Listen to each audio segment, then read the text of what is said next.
নয় পাগলের কারখানা,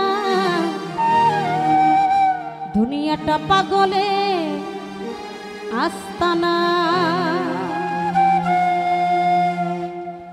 জেলখানাতে যাইয়া দেখি পুলিশ পাগল, আসামিরা চাইপা ধরে সেন্সির বোতল।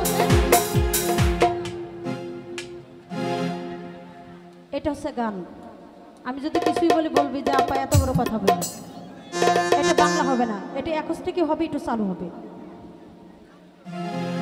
পাবনা নাই পাগলের কারখানা, এটা পাগলের আস্তানা। পাবনা নাই পাগলের কারখানা, এটা পাগলের আস্তানা।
পাগলের